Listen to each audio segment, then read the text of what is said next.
നമസ്കാരം. ഗൾഫിലെ വാർത്തകളും വിശേഷങ്ങളുമായി ഞാൻ ഷഫ്ന. ഗൾഫ് GTV വാർത്തകളിലേക്ക് സ്വാഗതം. വയനാട്ടിലേത് അസാധാരണ ദുരന്തം. പുനരധിവാസം നാടിന്റെ ഉത്തരവാദിത്വം. പണത്തിന്റെ കുറവുണ്ടാകില്ലെന്നും ദുരന്ത മേഖല സന്ദർശിച്ചതിനു ശേഷം പ്രധാനമന്ത്രി നരേന്ദ്രമോദി വാർത്താ സമ്മേളനത്തിൽ പറഞ്ഞു. വയനാട്ടിലേത് സാധാരണ ദുരന്തമല്ലെന്നും പ്രധാനമന്ത്രി നരേന്ദ്രമോദി.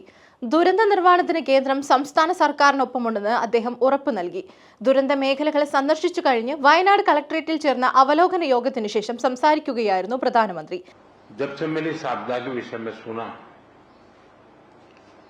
तब से मैं लगातार यहां संपर्क में रहा हूं, पल पल की जानकारी भी लेता रहा हूं और केंद्र सरकार के जितने भी अंग हैं,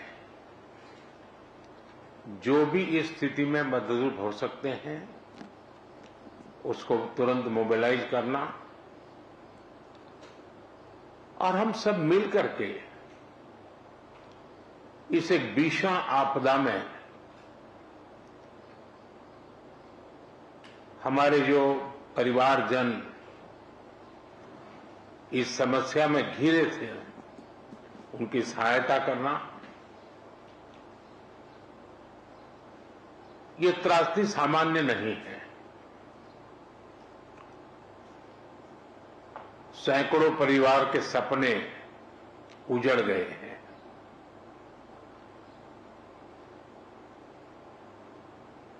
और प्रकृति ने अपना जो रौद्र रूप दिखाया, मैंने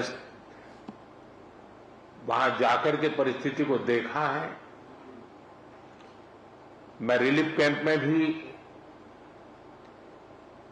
इन पीड़ित परिवारों से मिला हूं, जिन्होंने एक्चुअली उस समय जो देखा और जो झेला, उसका विस्तार से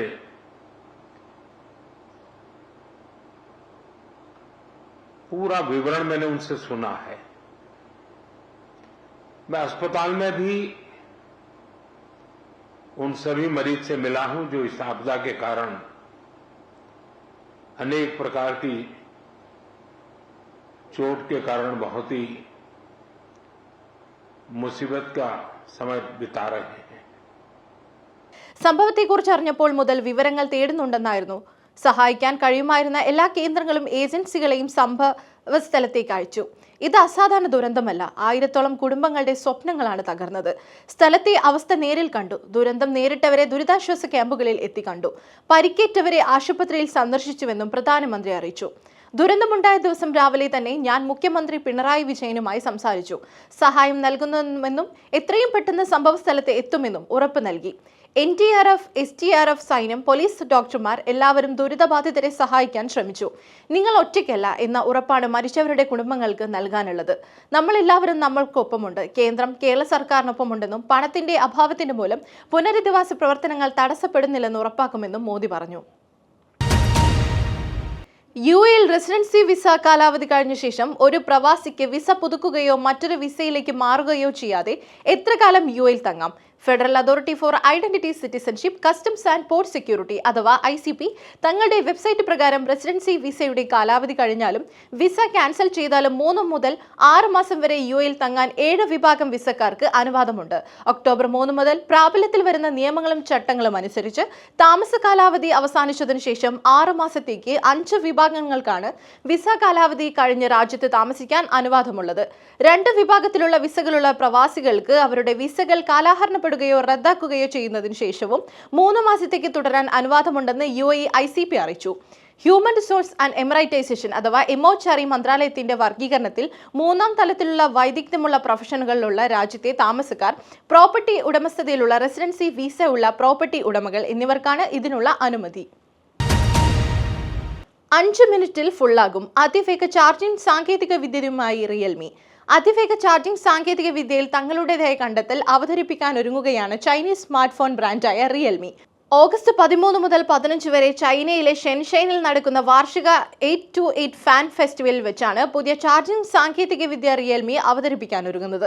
ഓഗസ്റ്റ് 14-നാണ് അവതരണ പരിപാടി. ഒരു സോഷ്യൽ മീഡിയ പോസ്റ്റർ അല്ലാതെ ഇതുമായി ബന്ധപ്പെട്ട് കൂടുതൽ വിവരങ്ങളൊന്നും കമ്പനി പുറത്തുവിട്ടിട്ടില്ല.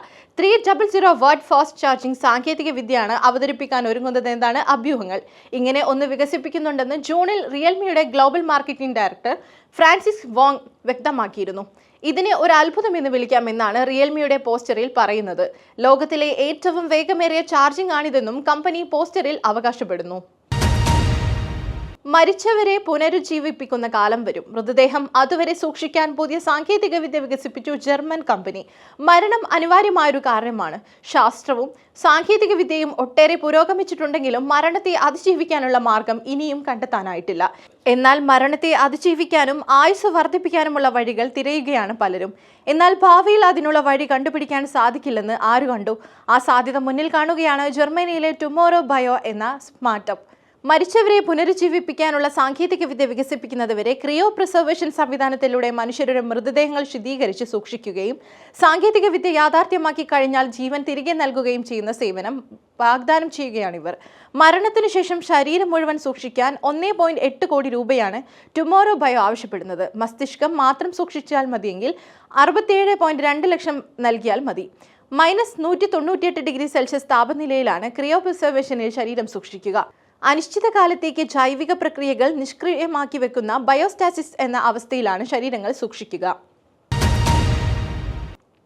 പൊതുമാപ്പ് മൂലം ജന്മനാട്ടിലേക്ക് പോകാൻ ആഗ്രഹിക്കുന്നവരുടെ പാസ്പോർട്ട് ഉൾപ്പെടെയുള്ള രേഖകളുടെ നടപടിക്രമങ്ങൾക്ക് വേഗത ഉറപ്പുവരുത്തണമെന്ന് ദുബായ് KMCC സംസ്ഥാന നേതാക്കൾ ഇന്ത്യൻ ഡെപ്യൂട്ടി കോൺസുൽ ജനറൽ യതീൻ പട്ടേലുമായി നടത്തിയ ചർച്ചയിൽ ആവശ്യപ്പെട്ടു. പ്രവാസികൾക്ക് മരണം സംഭവിച്ചാൽ ഭൗതിക ശരീരം നാട്ടിലേക്ക് കൊണ്ടുപോകാനുണ്ടാകുന്ന കാലതാമസം ഒഴിവാക്കാൻ വേണ്ട നിയമസാധുതകൾ കണ്ടെത്തി പരിഹരിക്കണമെന്നും KMCC സംഘം നിവേദനത്തിലൂടെ ആവശ്യപ്പെട്ടു. എംബസി മുഖേന അർഹരായവർക്ക് ലഭിക്കുന്ന സാമ്പത്തിക സഹായത്തിന് വേണ്ട രേഖകൾ ലഭ്യമാക്കാനുണ്ടാകുന്ന കാലതാമസം പ്രയാസമുണ്ടാക്കുന്നതായും നേതാക്കൾ ബോധിപ്പിച്ചു. കേരളത്തിൽ നിന്നും UAE-യിലേക്കുള്ള വിമാന നിരക്ക് കുത്തനെ ഉയർന്നു. 34,000 കടന്ന്. വിമാനക്കൊള്ള മധ്യവേനൽ അവധിക്ക് ശേഷം രാജ്യത്ത് സ്കൂളുകൾ തുറക്കാൻ 2 ആഴ്ച മാത്രം ബാക്കി നിൽക്കെ കേരളത്തിൽ നിന്നുള്ള വിമാന നിരക്ക് കുത്തനെ ഉയർന്നു. ഈ മാസം 15 മുതൽ 1,500 ദിർഹം അഥവാ 34,000 രൂപയുടെ മുകളിലാണ് നേരിട്ടുള്ള വിമാനങ്ങളുടെ നിരക്ക്. ഒന്നിലധികം സ്റ്റോപ്പുകളുള്ള 8 മുതൽ 12 മണിക്കൂർ വരെ സമയമെടുക്കുന്ന സർവീസ് 1000 ദിർഹം അഥവാ 22,000 രൂപയുടെ മുകളിലാണ് നിരക്ക്. ഇതോടെ കുടുംബത്തോടൊപ്പം നാട്ടിൽ പോയ പ്രവാസികൾക്ക് മടക്കയാത്ര ദുഷ്കരമായി. 4 അംഗ കുടുംബത്തിന് കേരളത്തിൽ നിന്നും UAE എത്തണമെങ്കിൽ 6,000 ദിർഹത്തിലധികം അതായത് 1.36 ലക്ഷം രൂപ മുടക്കേണ്ട അവസ്ഥയാണ്. Air India, IndiGo, SpiceJet പോലെയുള്ളവയുടെ വിമാനങ്ങളുടെ നിരക്കാണിത്. എമിറേറ്റ്സ് അടക്കമുള്ള വിദേശ വിമാന കമ്പനികളുടെ ടിക്കറ്റിനെ കുറിച്ച് ചിന്തിക്കാൻ പോലും കഴിയില്ല. 15-ന് കൊച്ചിയിൽ നിന്നും ദുബായിലേക്കുള്ള എമിറേറ്റ്സ് ടിക്കറ്റ് നിരക്ക് 1.14 ലക്ഷം രൂപയാണ്. 4 അംഗ കുടുംബത്തിന് എമിറേറ്റ്സിൽ വരണമെങ്കിൽ 4.5 ലക്ഷം രൂപ മുടക്കണം. ഇതോടെ വാർത്തകൾ കഴിഞ്ഞു. നമസ്കാരം.